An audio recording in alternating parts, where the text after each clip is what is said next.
The Kentucky Fried Movie is a film that demands the greatest performances from the finest actors of the cinema. Cities in flames! The National Guard is powerless to deal with this situation. Governor, what are we going to do? Hey, Larry, where's the forklift? Forklift! It's over there with the baggage loader. Airplane.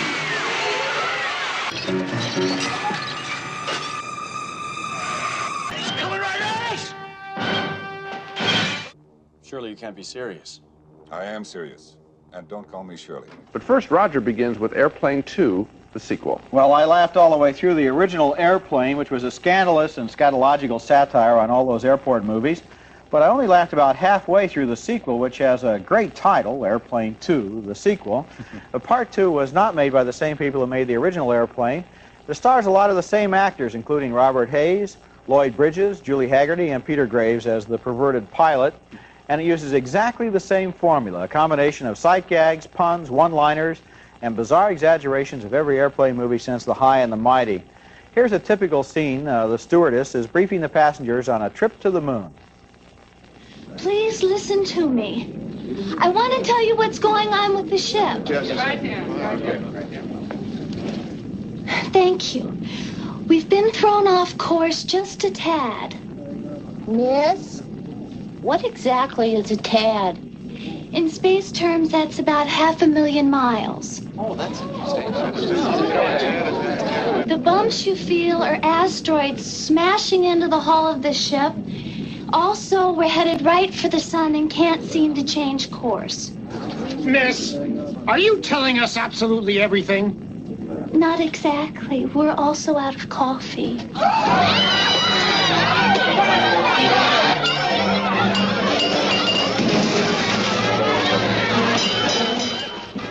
Okay, I laughed at a scene like that. I laughed a lot at the beginning of this movie, too, which has a great series of brief gags at the check-in counter. And the premise of the movie is promising. Airplane 2, the sequel, is about a passenger space shuttle to the moon with the usual assortment of crackpots, hijackers, and Looney Tunes on board. When the onboard computer malfunctions, the shuttle starts to fall into the sun, and the movie starts to turn into a predictable retread of the original, even recycling some of the same jokes. So, sorry. Yeah, you know, I think that it's even funnier in the beginning than you may have let on. I was laughing out loud a lot in the beginning. They may have pulled off in the first 10 minutes 15 really funny jokes, and then it just gradually disappears. So at the end, when they have William Shatner in at the end of the picture, there's a single funny joke. I would almost say this. Okay. You know how they all have these shopping center theaters with 4 movies playing? I'd go to see one of the good holiday pictures that we'll recommend, and then I would sneak across. I don't think you're supposed to recommend that. I am going to recommend. I don't care. I don't own a theater. Sneak across and see the first 10 minutes of Airplane 2. It's worth it. Well, I'll tell you what the problem was that I had with the film. The original Airplane was kind of a new idea. And then you got Young Doctors in Love, and you got Dr. Jekyll and Mr. Hyde together again. Right. And you had all of these retreads, and you had the television series Police Squad. Now comes Airplane 2. It's too late for a sequel. The idea is finished with. It's over with. Yes, but if they had more funny jokes all the way through, you and I would be recommending it. Coming up next at the movies, the latest comedy from the folks who made Airplane.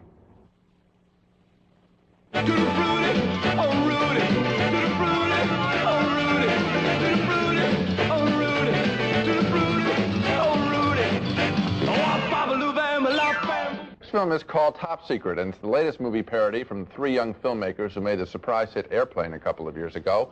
Airplane kidded the disaster movie so very well, and Top Secret makes fun of 2 different kinds of film, the Nazi wartime story and the rock and roll teen idol movie. The combination turns out to be sort of Elvis Presley Goes to East Berlin. The story here is that a young American rock star is on tour in East Berlin, and a bunch of neo-Nazis are trying to embarrass him.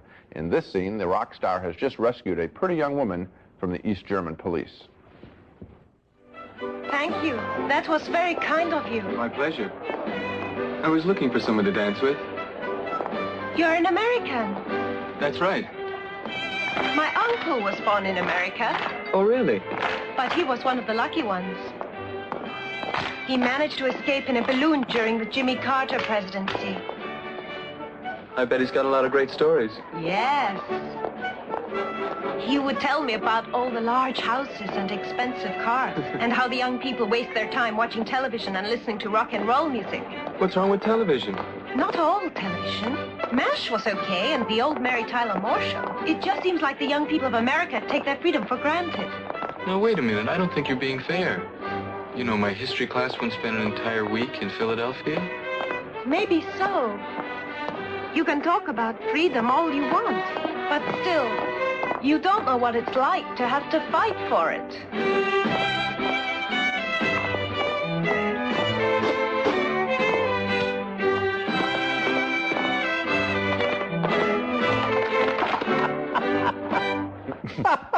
Also under pressure from the East Germans is Omar Sharif, a resistance fighter, just like that woman. And when Omar Sharif tries to make a contact that will help him locate that young woman's father, Top Secret delivers one of its very best sight gags.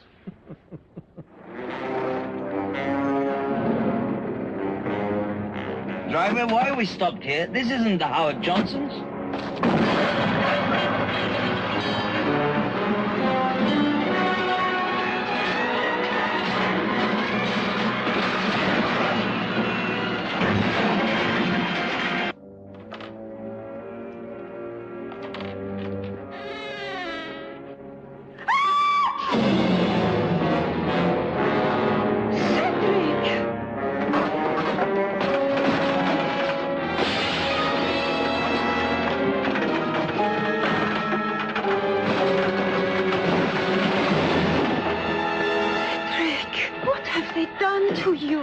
It was a trap.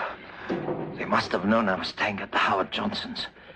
A great scene. Top Secret probably consists of 100 gags or more. I guess that about 20 made me smile, and maybe 5 made me really laugh out loud, and that's much better than most comedies.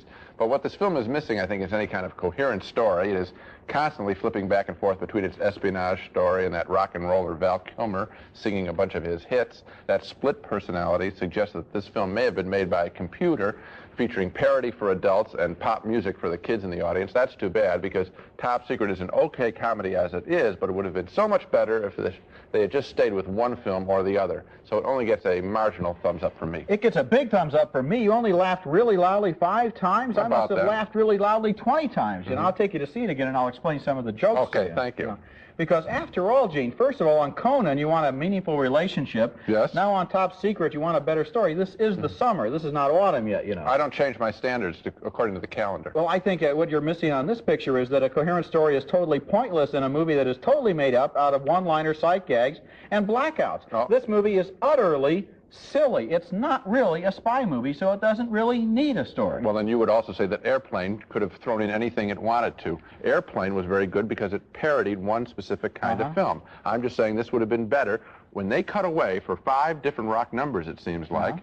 And I'll take you to see the movie and show you each one of those when, you know, when he starts singing. Yeah. Those rock numbers are not supposed to appeal to today's teenagers, Gene. For example, when he was singing Tutti Frutti, that's a Pat Boone hit from 1954. Right. It was supposed to be satirical. I think somebody sang it a lot. It wasn't Pat Boone, but my point is that when they cut away for all those songs, it just slows everything down. They don't cut away for any songs. When he's singing Tutti Frutti, he's walking on people's tables and chairs and things.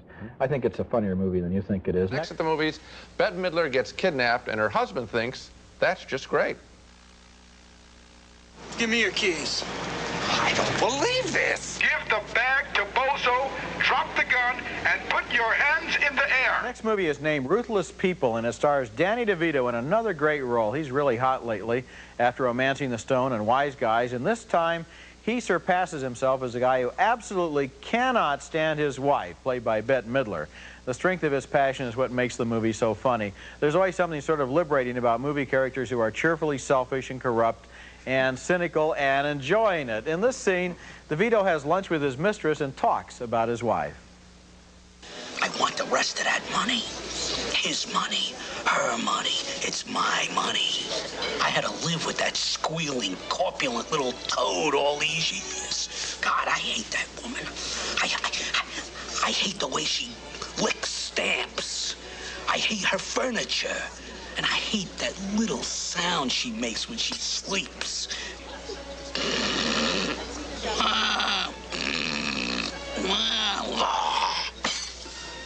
Aren't you scared?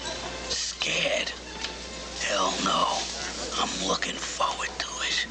My only regret, Carol, is that the plan isn't more violent. Don't you consider throwing a body off a cliff in the dead of night violent? Nah, she'll be unconscious, knocked out from the chloroform. I'm talking about hands-on involvement. Hands-on?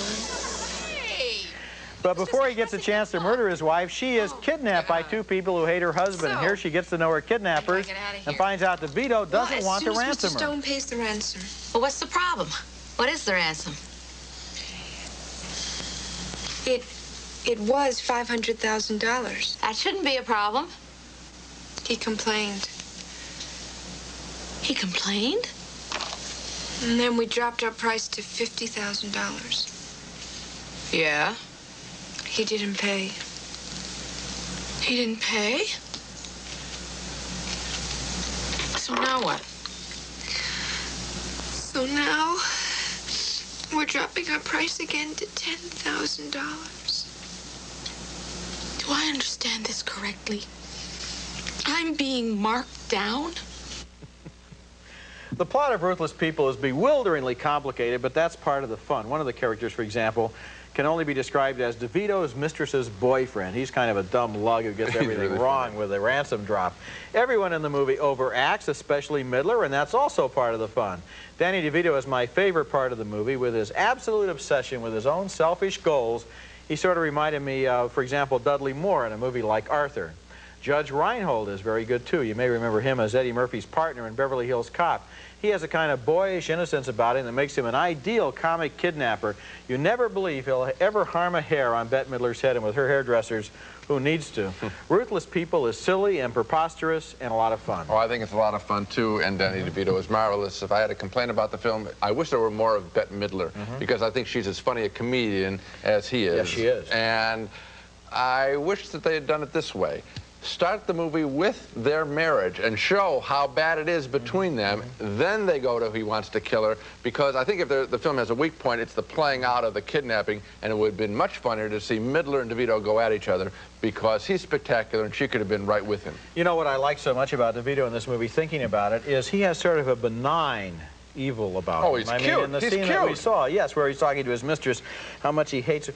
You know, another actor could have given that just the extra edge of real hate or real hostility or real aggression, and then the movie would have been slightly off. But there was just something so angelic about his obsession with his own goals that it makes it funny. I think he's the average guy, and the average guy would like to be able to let off steam the way Danny DeVito lets off steam. I thought you were going to say kill his wife. No. Just let off steam. Coming up next. Now it's time for our weekly video segment where each one of us suggests a video cassette that you might or might not enjoy renting and watching at home. And my pick this week is Ruthless People, one of the funniest comedies from last summer. The movie stars Bette Midler as a wife who's kidnapped and then finds out that her husband, played by Danny DeVito, doesn't have any intention of paying the ransom because he hates her and he hopes the kidnappers do kill her. So Sam told you I was his partner? No way! He was just passing the buck. Oh, God. So, when do I get out of here? Well, as soon as Mr. Stone pays the ransom. Well, what's the problem? What is the ransom? It was $500,000. That shouldn't be a problem. He complained. He complained? And then we dropped our price to $50,000. Yeah? He didn't pay. He didn't pay? So now what? So now we're dropping our price again to $10,000. Do I understand this correctly? I'm being marked down? What is this, the bargain basement? I've been kidnapped by Kmart. Midler is terrific in this movie, and so is DeVito, and so are Helen Slater and Judge Reinhold as the would-be kidnappers. This is one of my favorite kinds of comedies in which most of the laughs grow out of the movie's cynical view of human nature. Everyone acts out of simple motives in Ruthless People: lust, greed, jealousy, and hate. And as a general rule, no comedy about lust, greed, jealousy, and hate can be all bad. And what's so great is that they open with those emotions, because that dinner table sequence with Danny DeVito saying, let her, she's going to be kidnapped, you know, and is so excited. Yeah. They start at a high level and just keep it rolling for, you know, the 90 or 100 minutes, and I think it's a wonderful, funny movie. film. Yes, it is. Our first movie is named Big Business, and this is one of those comedies that sounds great on paper, but delivers surprisingly few laughs on the screen. The film stars Bette Midler and Lily Tomlin as two sets of twins who were mixed up at birth, so there's one Midler and one Tomlin in each family. The way things work out, one set of Midler and Tomlin wind up as rich kids in New York, owners of a multinational conglomerate, and the other set are poor but proud craftsmen in the small southern hamlet of Jupiter Hollow, where they manufacture porch furniture.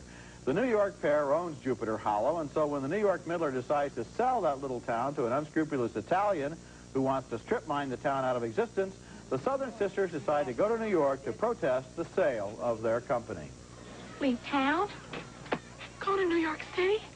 It's a dangerous, dirty, low-down place. I know. Oh, my God. What'll I wear? I gotta get my hair cut. Oh, this is just the sense of purpose I need. I gotta get me some of those press-on nails. Do those things stay up?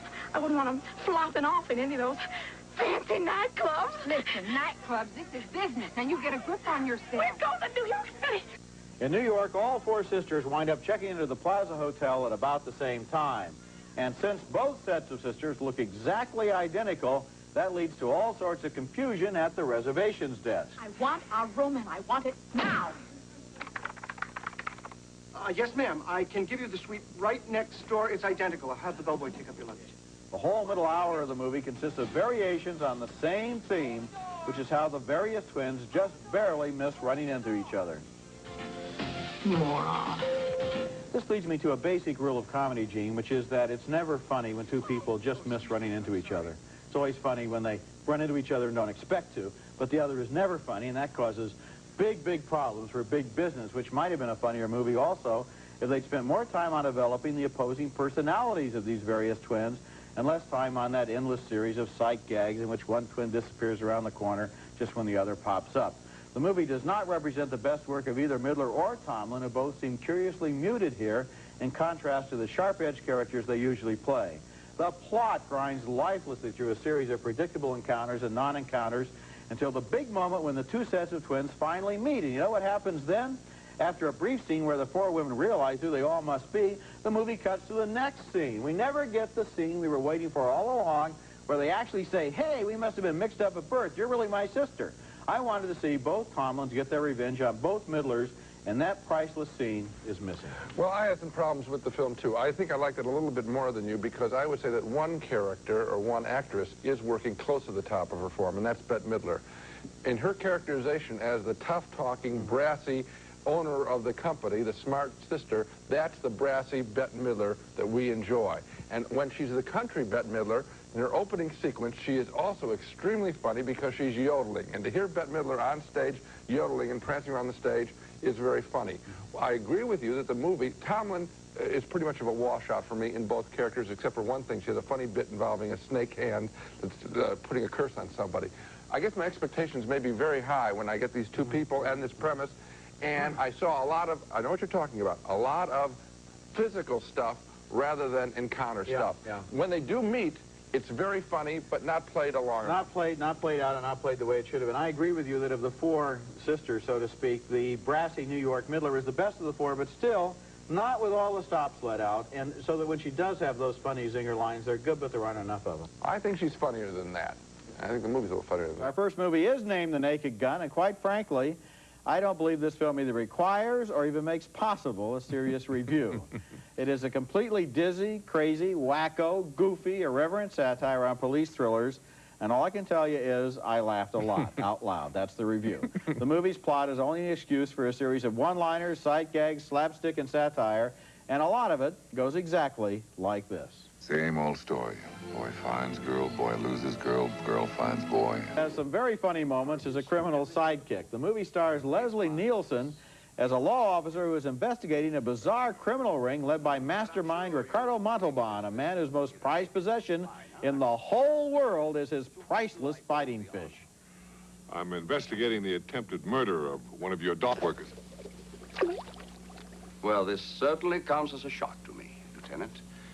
But as you know, I am not the kind of man who takes this type of thing lightly. And there is no room in my organization for any type of criminal activity. The climax of the movie is a baseball game being attended by the Queen of England. Nielsen's assignment? To go undercover and stop an assassination plot. First, he doubled as an opera singer. Ocean, can you see by the dawn's early light? Then he switches costumes and poses as an umpire. Let's see if that uniform's on straight. Putting it back here. Let's see, now the shirt. Well, you should take a large one. A little tight in the crotch. Swing. All right, all set. Okay, play ball.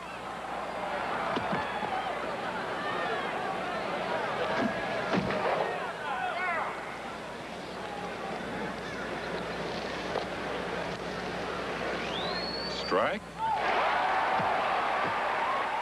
The Naked Gun was made by Jerry Zucker, Jim Abrahams, and David Zucker, the same team that made Airplane, Top Secret, and the TV series Police Squad. And as they explain in the press kit for this movie, we ripped off Police Squad. If you've seen any of those comedies, you know the approach. The only objective is to generate as many laughs as possible at a breakneck speed, no matter how corny, how obvious, or how exaggerated. In fact, the worse, the better. You have to have the mind of a sixth grader to make these movies, and you have to have the mind of a fifth grader to enjoy them. But I guess the day I saw this movie, that was just about the level that I was operating at. Well, fifth graders are pretty smart, and I think there is a lesson to be learned, because the film is very funny, and you're right to just show the clips and say there's more of this. Most comedies try too hard in a strange way to force a laugh in a meter set-up joke. Here, they just come flying in. You have to scramble around the frame of the film to catch it all. You can't catch it all, and they try the most outrageous things. There's a scene where they come up to the hospital. There's a car with a whole luggage rack, but not one piece of luggage rack, luggage, not a whole bunch of luggage stuff on the car. I mean a whole chain of trucks carrying luggage. I mean, why not have... explaining that again? Why not have... For our listeners who only have radio? Okay, why not have 500 pieces of luggage is their theory? Why not? It's just funnier, and I think it is funny. I think what Gene is trying to say is that after they leave the airport, they back up their rental car and they hook onto the whole train of the little carts, you know, that carry the luggage into the terminal, and then they carry all the luggage to the hotel. Was that? That's pretty good.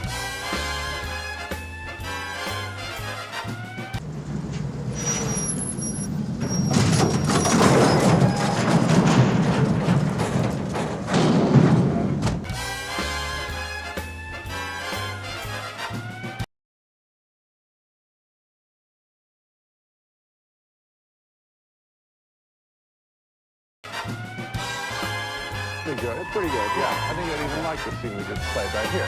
This was a very good week with three fine films.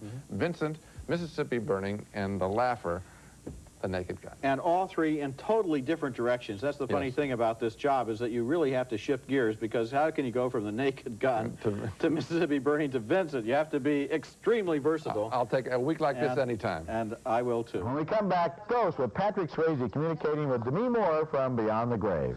Molly.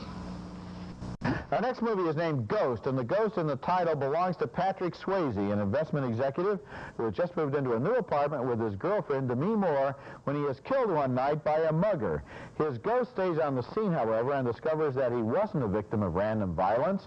He was murdered.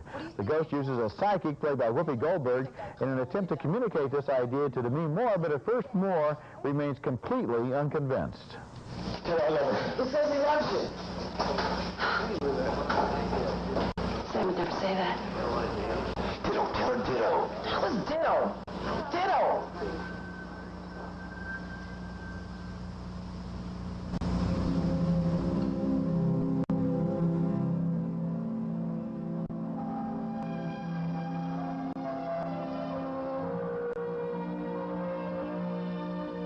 Swayze grows alarmed when Moore disregards his warning, so he keeps tabs on her, and here he eavesdrops on her conversation with another investment executive, played by Tony Goldwyn. How could you believe some fortune teller from Brooklyn who just shows up at your door? I sat there and watched her have a conversation with him. Oh, bye, Mom. The ironic thing is that Whoopi Goldberg has always thought she was a fake psychic, and now that she's real, she can't get anyone to believe her. Why did he come back? I don't know. Why is he still here?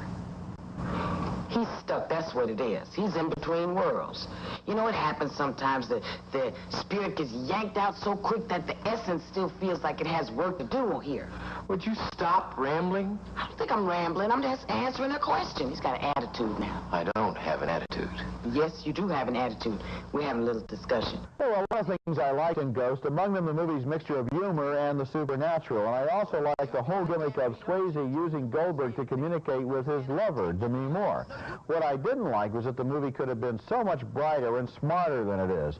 Demi Moore is so reluctant to believe that her late boyfriend is really talking to her through Goldberg that after a while it actually gets annoying. I mean, how much proof does she need? Goldberg is able to look through a door and say, that's the T-shirt that you were wearing when your husband spilled a margarita on it, and she still doesn't know this is really on the level. The ending of the movie is a combination of traditional Hollywood violence and traditional Hollywood corniness. I kept waiting for a big emotional release, and everything was predictable. Still, it's a clever and inventive effort.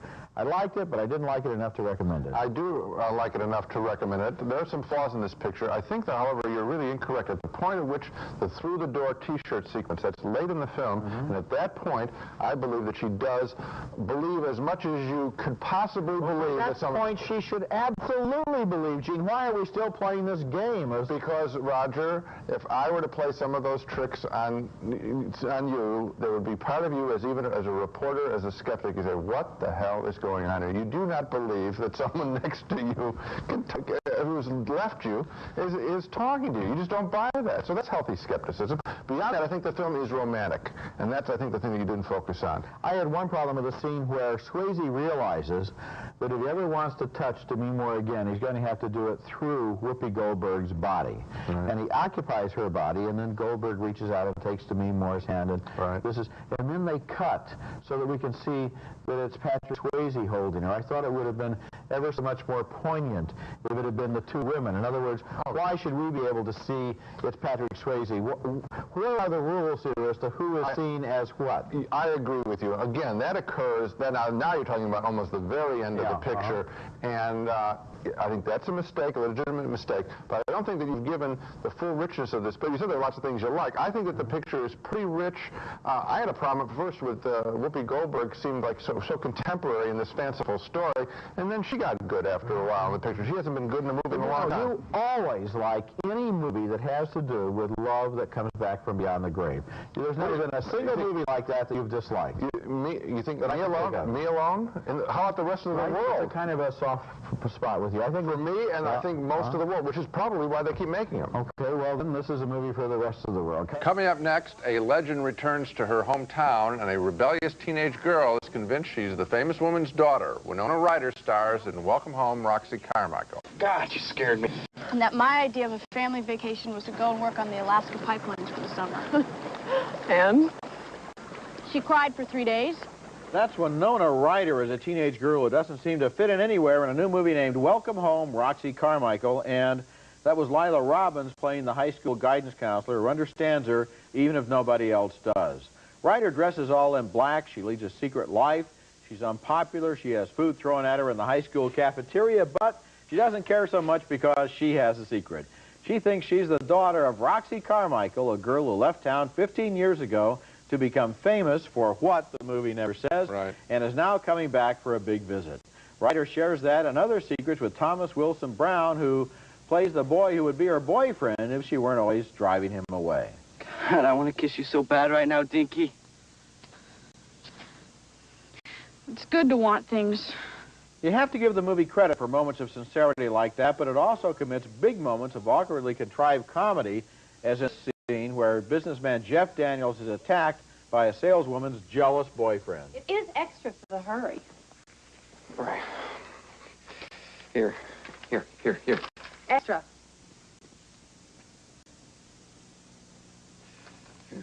Okay.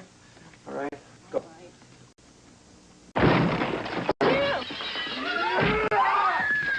There is one excellent thing in Welcome Home, Roxy Carmichael, and that is Winona Ryder's performance. She creates a convincing three-dimensional teenage girl that I felt a lot of sympathy for, but then the movie surrounds that character with gimmicks and unfunny gags like that one and cornball plot twists until it seemed like every time she got a moment of truth going, the screenplay came along and simply smacked her. Roger, I had the exact same reaction to the picture. There's a final kiss between her and their boyfriend that is so beautifully done. I think, why couldn't the movie just have been about the two of them or about her character? Why did they have to throw on this totally contrived script around her. The Jeff Daniels character is absurd. It's a film that just splits right in two. And you know, the whole business of Roxy Carmichael, yeah, and those little shots of her getting ready to make the trip, everything about that is contrived, and everything about it is a cheat. Not needed. Okay. They have a good character, and they support her with nothing. Next, The Naked Gun 2.5, The Smell of Fear. Do you gamble, Lieutenant? Every time I order out. Say your prayer. Nice work, Frank. What? That's Leslie Nielsen back as the bumbling Lieutenant Frank Drebin in the comedy sequel, The Naked Gun 2.5, The Smell of Fear. And there are a lot of laughs in this picture as he fights against an industrial polluter played by Robert Goulet, has been coming on to Nielsen's girlfriend, Priscilla Presley. That's my little hellcat. Well, that's great. I've been dating, too. Nice girl, an author. She wrote the book on male sexual dysfunction. You've probably read it. I beg your pardon. Frank, please. Oh, it's all right. I'm sure that we can handle this situation maturely, just like the responsible adults that we are. Isn't that right, Mr. Poopy Pants? When the two of them are alone together, the dialogue gets very silly. Oh, Frank, we're no good together. All you ever live for was your police work. And you are always busy trying to save the end zone layer. Ozone layer. The sequel is not as funny as the original Naked Gun, but there are plenty of moments that still bring a smile. I don't recall seeing your name on the guest list. Nothing to be embarrassed about. I sometimes go by my maiden name. A nice party, Hasbro. See a lot of familiar facelifts. I think I figured out what I like about these movies as much as the laughs, and that is the sense of anticipation of laughs. It's fun to sit in your seat and be at attention because you don't want to miss anything. Naked Gun 2.5 was created by the team of David and Jerry Zucker and partner Jim Abrahams. And when you watch one of their movies, like Airplane or Top Secret, you have to watch closely to catch all the jokes. And far too few films these days are well written enough to demand attention. I really like this picture. I did too. I agree with you. It's not as good as Airplane. It's not as good as Top Secret. Right. But it's not bad either. And it is so shamelessly stupid that at times I found myself laughing twice. First at the joke, and then secondly at myself. Right. You know, the guy says, do you believe in taking chances? He says, every time I order out. I laughed at that, and then I thought, that's really dumb. And the whole movie is at that same... It's so dumb, it's funny. But you know that they have worked over these things. They've tried out jokes. You know, they probably killed jokes and all that. And again, I appreciate their effort. It is an effort. But coming up next, Hot Shots, the spoof of the Top Gun by members of the creative team behind Airplane and Naked Gun 2.5. For your information, I'm at 150 feet. I'm at 3rd and Main. Well, if it isn't God's gift to the cockpit. Kent, your nostrils are flaring.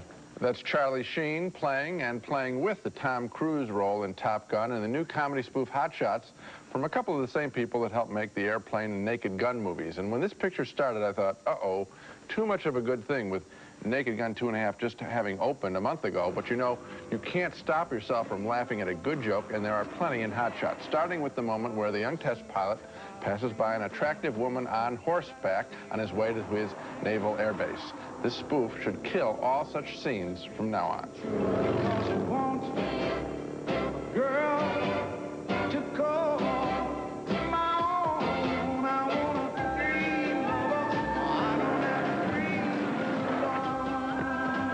A great running gag is one of the other Navy jet pilots in training, played by John Cryer. His vision is distorted. He's wall-eyed. I'm okay. You're Topper Harley, aren't you? I hear you've got chops the rest of us only dream of. Throwing you out was a bum rap. I'm Jim Poffenbach. Everybody calls me Washout. And there's the other stud pilot, the blonde adversary, played by Cary Elwes. You're behaving like children. He's being a jerk. I'm not. R2. I'm not. R2, 2, 2, 2, 2, 2, 2, 2, 2, 2, 2. R2 times 10. And then there's Sheen's hot and bothered sex scene with Valeria Golina, which spoofs the food-filled romp with Kim Basinger and Mickey Rourke in 9.5 weeks.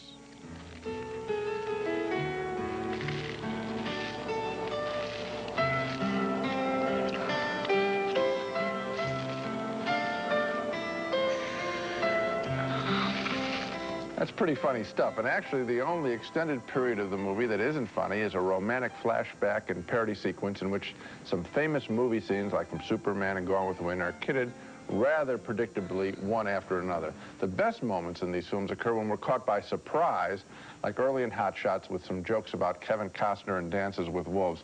That kind of deflating of solemn movies is what Hot Shots does best. Yeah, I enjoy the fact that his name was Dances with Bikers, but his Indian name was Fluffy Bunny Shoes. I enjoyed that. I laughed. I had a problem. I heard you. I did laugh. I had a problem with what you touched on, and that is it comes out right after Naked Gun 2.5. Right. If you had to choose one or the other, right, I would choose Naked Gun 2.5. I think it's a little funnier on balance. Yeah, I think it's a little funnier, but I would still recommend. I'll tell you this picture. One thing this movie made me think about. It's a parody of Top Gun. Right.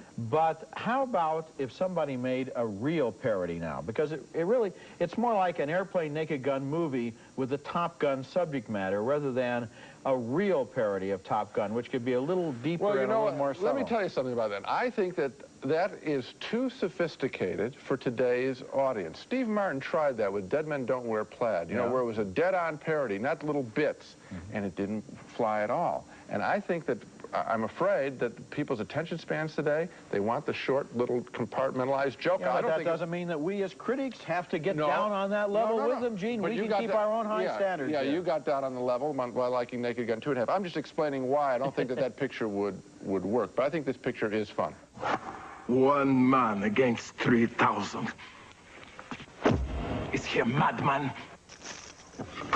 I guess he figures the odds are in his favor.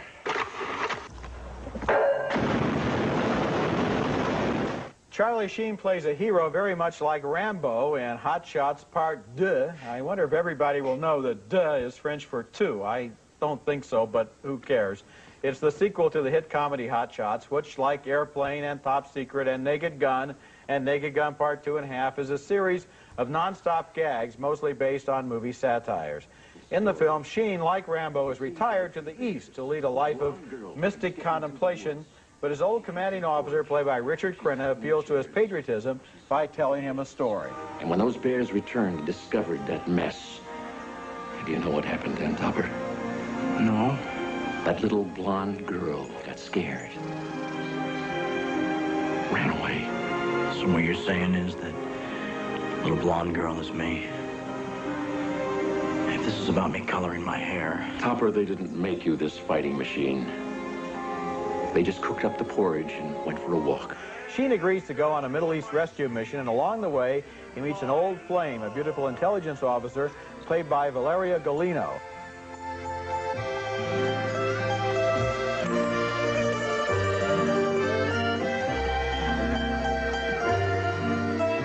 The President of the United States, Tug Benson, is played in the film by Lloyd Bridges as a more or less complete idiot. Here's where we are, and here is where they are. Jesus. Oh, God. Oh, no time for prayer, Bob. Now, you've seen some fancy film criticism so far on this show, but I don't know if I can help you with Hot Shots Part Deux. These movies are more or less impervious to film critics. All you can say is whether you liked it or not, and yes, I liked it, especially some of the really direct takeoffs on Rambo 3, which found their target. I liked it, and yet at the same time, I have a strange feeling that this genre may be reaching the end of its reproductive cycle. The movie was directed by Jim Abrahams, who was involved in the original Airplane, and 10 years later, the gags are still funny, but they're not exactly new anymore. Well, some of them are new. I mean, what I like about it is that it really packs the frame. I mean, you can have a field day just looking around in the backgrounds there for all of the different gags that are going on, and they take things one level further. For example, a lot of people might rip off the spaghetti part of Lady and the Tramp, but to nudge the meatball. Now that's funny, and that's what these guys do. They take it one. It will not get tired as long as they keep pushing it and take it one little extra. There's about a 20-minute patch in the middle of the film where I thought that I didn't laugh very much, but around that, some very big laughs. Well, you know, with all of these movies, you go in knowing that you can put your intelligence on hold and just sit there, and it's silly, and it's well, goofy, but what's funny is that actually, I don't think you check your intelligence. You just know your movies and didn't search the frame. That's kind of fun. While I was watching Naked Gun 33 1/3, a thought occurred to me, which I'm not sure is supposed to happen during a Naked Gun movie, but all the same, it did occur to me, that Leslie Nielsen is actually very good at what he does in these movies. Look closely at him in this scene, for example. He's retiring from the police squad, and they are honoring him with a little party. Now watch the subtle way he handles the line about the handcuffs as a throwaway. I officially give you my gun And my badge. And Jane and I would like to keep the handcuffs. It's a souvenir. And now look at this scene where Nielsen has gone into prison undercover to spy on a terrorist played by Fred Ward. The consistent thing about Nielsen's character, Lieutenant Frank Drebin, is that he always has tunnel vision. He can never see the big picture, only the little one right in front of him. You call this flop? Real flop has got chunks of things in it. This is more like gruel. And this Chateau LeBlanc 68 is supposed to be served slightly chilled. This is room temperature. What do you think we are? Animals? What are we? Homo sapien? Right. The movie, like all the airplane-style spoof films, goes for wall-to-wall jokes, and a lot of them are very funny, like this one about the department's Hall of Fame. This is really great. Thank you, guys. The movie story involves a terrorist plot against the Oscar ceremony. Here, the lieutenant and his new bride, played by Priscilla Presley, speculate on what might happen during the award. Look, I'm the good guy. I can't let the bad guys win. Our children can't be raised in fear. Don't you see? If we can't stop them, they're going to blow that place sky high. It'll be a tragedy. Unless, of course, it happens during a dance number. And you know, it's funny, Gene, that even the producers of Naked Gun know that the audience in the theaters are going to know how bad the dance numbers are on the Oscar cast every year.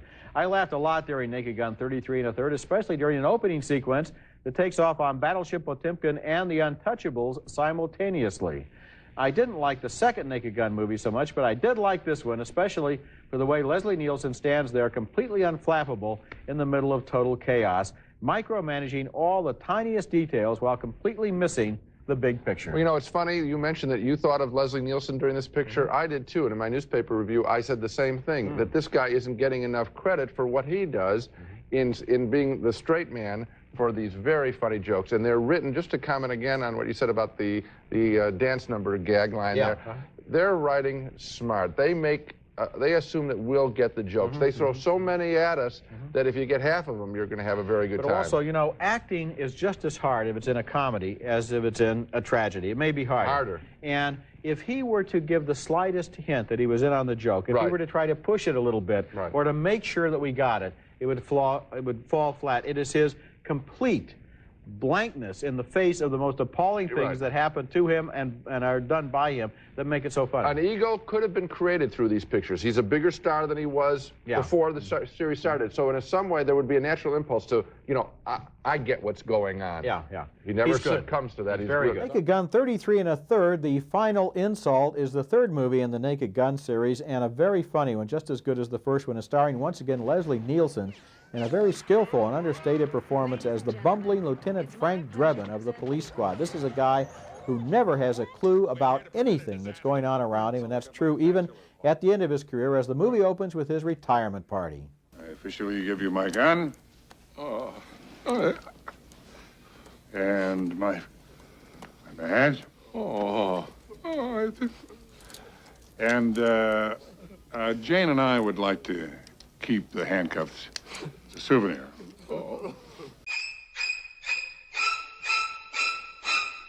Priscilla Presley stars again as Nielsen's wife. They've gotten married since the last movie, but it turns out that their marriage was not made in heaven. Jane, why don't I get ready and soak in the tub for a couple of days, possibly a week? Oh, you're so cute. Let me go get the oysters and clams. I also like this scene where Drebin has gone into prison undercover in order to try to get information from a possible terrorist played by Fred Ward. But of course, all he really cares about is the food. You call this slop? Real slop has got chunks of things in it. This is more like gruel. And this Chateau LeBlanc 68 is supposed to be served slightly chilled. This is room temperature. What do you think we are? Animals? Drebin comes out of retirement as he and his fellow members of Police Squad are faced with a tremendous threat. The terrorists are planning to sabotage the Academy Awards. Sergeant Frank Drebin, Detective Lieutenant Police Squad. Yeah, and I'm Robert De Niro. Mr. De Niro, we've got to get inside. The terrorist's girlfriend tries to seduce Lieutenant Dreeben. She's played here by Playboy Playmate of the Year Anna Nicole Smith. I could have 2 lovers. Kinky. But I like my sex the way I play basketball. One-on-one and with as little dribbling as possible. I like this movie. I think it was funny. I give it 3 stars, and I'm Roger Ebert. Our first movie is First Night, and it's a story of love and idealism in the legendary time of King Arthur, starring Sean Connery as Arthur, Richard Gere as Lancelot, and Julia Ormond as the woman who loves them both, each in a different way. Ormond plays Guinevere, the Lady of Lyonesse, whose life is saved one day by Lancelot, a footloose and fancy-free mercenary of outspoken opinions. Doesn't it please you to know you saved the life of a lady? Be just as pleased if you were a dairymaid. A dairymaid couldn't reward you as I can. If she was as pretty as you, she could give me all the reward I wanted. What did I do? Insulted me.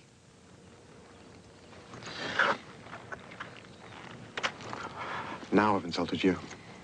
She loves him but denies him because not only does she also love King Arthur, but she needs his power to help defend her own country. Marry the king, Guinevere. But love the man. I only know one way to love, my lord. And that is body and heart and soul. All would be happy in Camelot if it were not for the evil Malagon, played by Ben Cross. He's a neighboring knight who has evil designs on Lyonesse and its lady. Your dress is quite spoiled, my lady. You. Almost. A queen. Lancelot rescues her another time, and for his reward is given a seat at the fabled round table. What do you say? Will you join us? My lord, if I may speak. Julia Ormond is an actress with a warm and sensuous presence, and she reminds me a little of the young Ingrid Bergman. That's especially the case with First Night because the story, in a way, is very similar to the love triangle in Casablanca, where the woman must choose between romance and idealism. Those parts of this story are quite strong, but the fatal flaw in the film, I think, is the notion that Guinevere would prefer Richard Gere to Sean Connery. Gere's Lancelot is an immature narcissist, a man who is somehow not serious, and compared to him, Connery seems like the best choice for both idealism and romance. The movie has some wonderful scenes in it, but that problem right at the heart of First Night keeps me from being able to recommend it because I was never really able to believe that dilemma. I bought into it, and it's because I think there's clues early on and that she would pick up on and that we can pick up on that this guy has some troubled past that he's dealing with, and he's dealing with it in a way of trying to be footloose, unattached, and all that, and yet he has that good heart. I like this picture as a love triangle. All the sword stuff and the villain, unimportant. I think these are 3 players who are captivating. Every time you get any combination of the 2, any of the combinations of the 2, I was captivated. Well, the sword stuff is not on the same level with Rob Roy or Braveheart. None of and then the problem with the love affair, as I said before, is... Not for me. Well, I mean, sure, Richard Gere has flashbacks to his tragedy as a child, but that's just, you know, movie stuff. It doesn't really... The chemistry isn't really there. Oh, I think he's pretty good. I mean, what interests me, I just happened to see... Officer and a Gentleman again, and he has the ability in big scenes to be very charismatic, big love scenes like that, and he does it again here, and I bought into that. Okay, our next movie is called High School High, and I think we can dismiss this classroom comedy quickly. It's one of the worst movie parodies ever made, hitting a very minor movie genre, if you think about it. The Blackboard Jungle, Dangerous Minds, Bad Kids in High School pictures. John Lovitz, who can't carry a film, plays the new teacher assigned to a problem-filled inner-city school. On his first day, John Lovitz, who can't carry a film, he inspects the physical plant with the school administrator, Tia Carrera, from Wayne's World. With a little elbow grease. Yo! Jesus! And some new wiring, she'll be back to shape in no time. And here's an old gag, how to teach math to gang members. Now, they have 6 baseball bats and 2 chains. You have 3 brass knuckles and 2 sawed-off pool cues. You know, Jimmy sticks? Yeah. Now, what I want to know is, what is the ratio of metal weapons to wooden ones?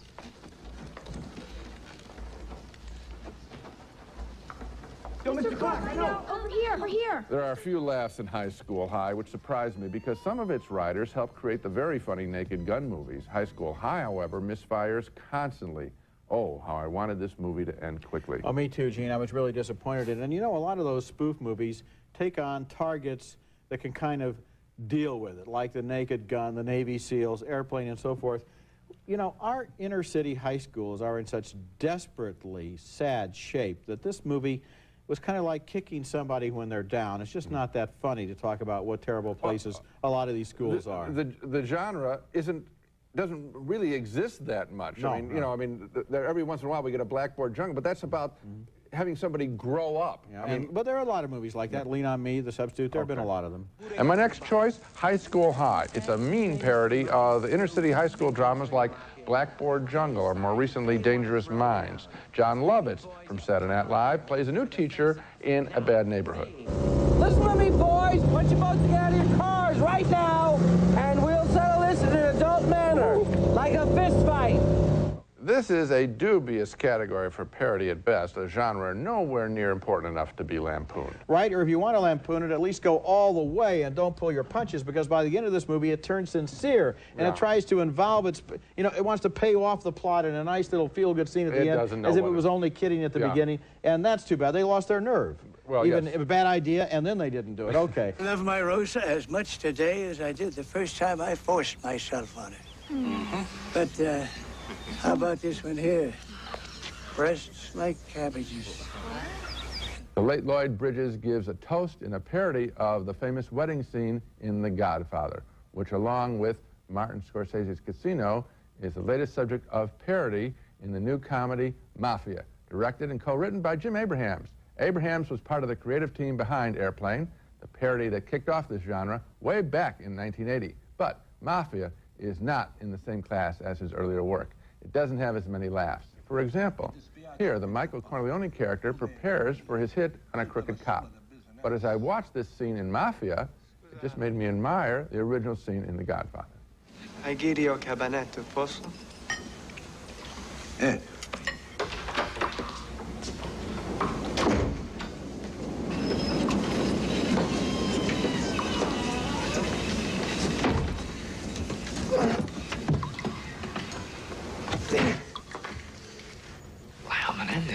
For example, I noticed how Jay Moore, playing the Michael Corleone character, did not do what Al Pacino did after he shoots the cop.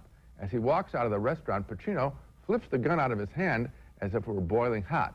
And when it comes to parodying another gangland movie, Martin Scorsese's Casino, Mafia doesn't have a clue. Instead of taking on, say, the famous documentary sequence showing how the mob skim money from the back cash cage, Mafia only offers slapstick humor. She had everything a man could want. Beauty, brains, and class.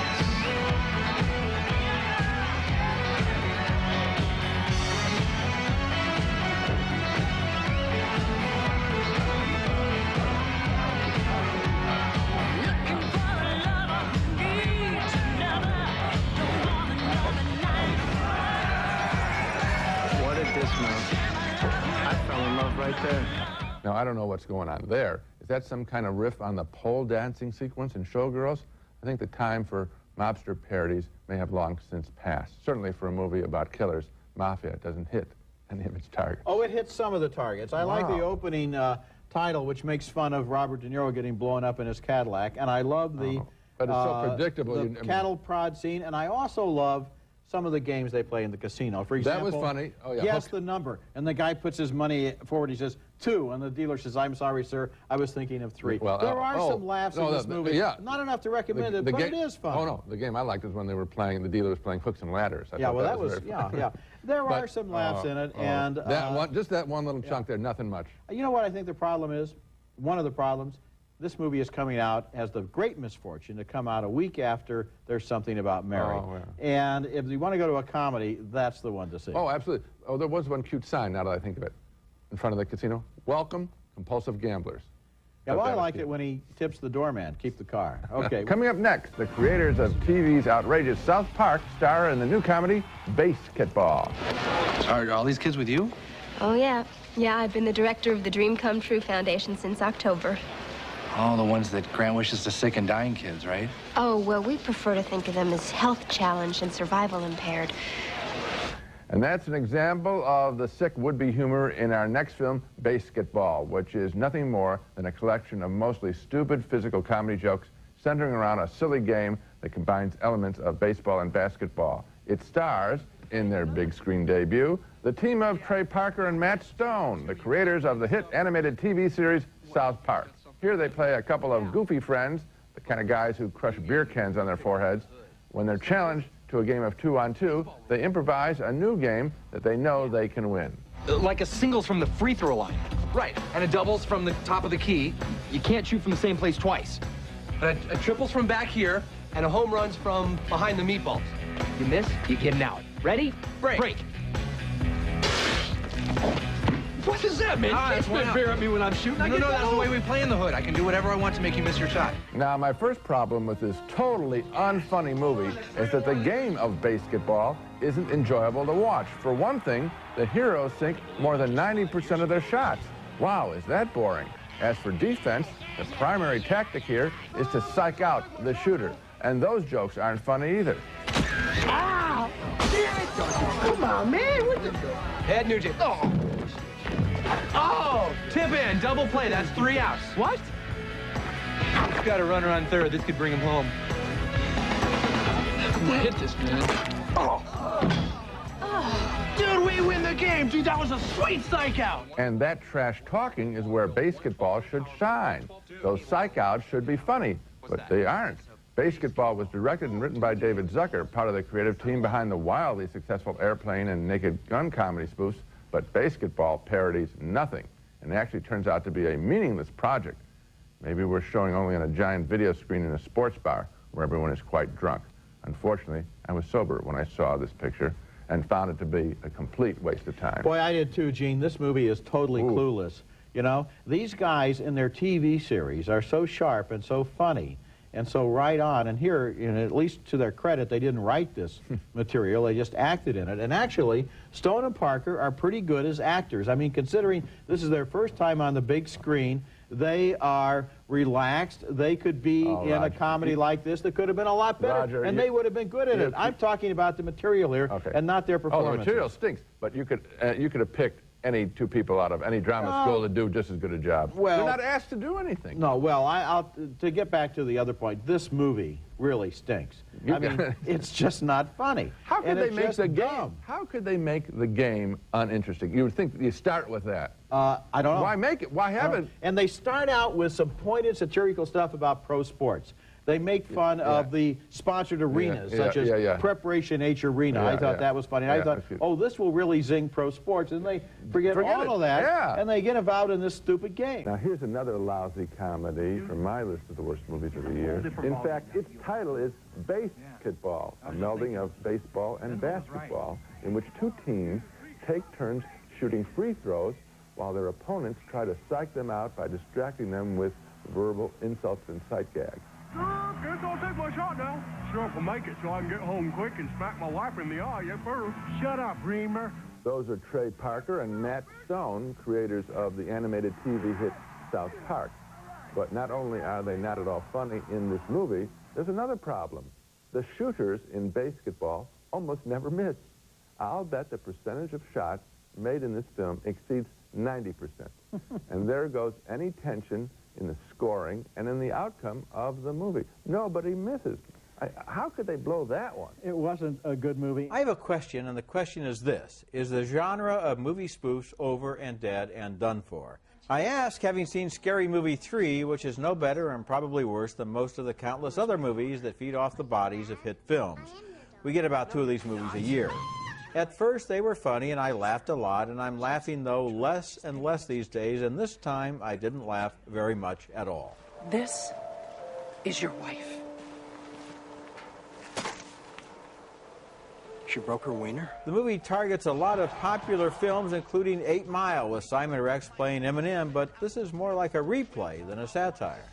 And it targets The Ring, with Jenny McCarthy and Pamela Anderson as 2 more victims of the deadly video. You know, after you watch the tape, the phone rings, and this really scary voice comes on and says you're gonna die in like 7 days. Yeah, I saw that one with Josh last weekend. The average issue of Mad magazine has funnier or more pointed satire than Scary Movie 3. It looks for the weak points in the movies, while Scary Movie 3 only looks for the high points. The movie was directed by David Zucker, who was part of the team that invented this genre with a brilliant Airplane in 1980. So he was in at the beginning, and now I think he's here at the end. You are so right. I think, to answer your question, yeah, this genre is pretty much dead. And, it's been 25 years, almost 25 years since Airplane. But that was a good, funny, original movie spoofing those films. So you had lines like, oh, looks like I picked the wrong week to give up airplane glue, and I speak jive. I can remember lines from that movie. These movies don't have any memorable lines. Well, for example, there was also Top Secret with Val Kilmer. Top Secret was funny. But now I think it's out of gas. Well, even the first Scary Movie was pretty good. But I mean, the Scream movies themselves were pretty much taking off on the genre, and it's really been done to death. And one quick thing here too. You mentioned this being a PG-13 movie. You talked about Whale Rider. Here's a movie that makes jokes about pedophiles and has dismemberment, but that's PG-13, which makes no sense to me whatsoever. Yeah, the priest comes in to be the babysitter for the little boy, and Pamela Anderson's looking at her silicone. I think we pretty much, again, the pedophile priest jokes, enough with those two. I think so. You think you're a big man, Drebin, but I'm telling you I'm going to beat this rat. Don't count on that, Martin. Looks like you and your cohorts will be doing your boxing up at the state-built prison from now on.